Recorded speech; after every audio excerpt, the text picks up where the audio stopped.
criminal justice system, the people are represented by two separate yet equally important groups: the police who investigate crime and the district attorneys who prosecute the offenders. These are their stories. Ladies and gentlemen, this is an in-depth analysis of an incident that occurred at the Costco in Spanish Fork, Utah last Saturday evening.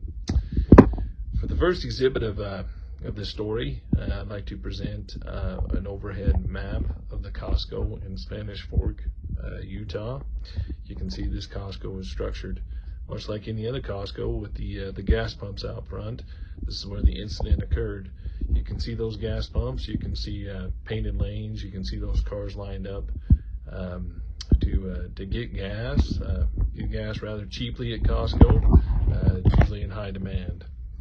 For the next exhibit, I will show this picture, which is a stereotypical Costco gas island. You can see the cars lined up there in their painted lanes, and you can see each bay is about 3 cars wide. You've got cars on the left, cars on the right, and you've got this middle lane here, which is big enough that let's say you didn't get to the front pump and you had to go to the rear pump and you had to wait for somebody. You could pull into that middle lane, you could pull by.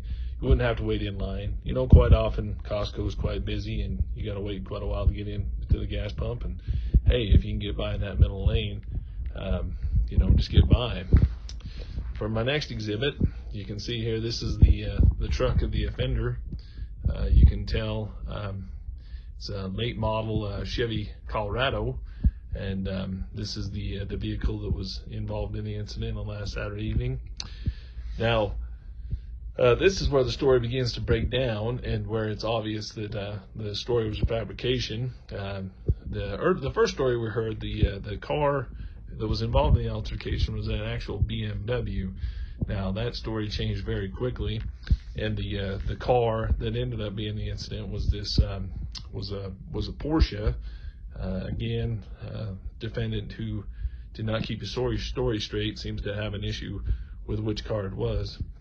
Now going back to the incident, defendant says he was waiting in line, got up and do gas, and the main thing is if you look at these lanes, it's very obvious what side the pump is on and which side your gas tank is on. It would be tempting if you were somebody who did not want to wait in line to get into the wrong line, if it was shorter, just to save a few moments and get up to that gas pump, even though your gas tank was on the other side of your car. In this incident, I believe that's what happened, and I think once the perpetrator got up there and began to get fuel up his car, realized the gas pump was on the wrong side the gas tank was on the other side of the car.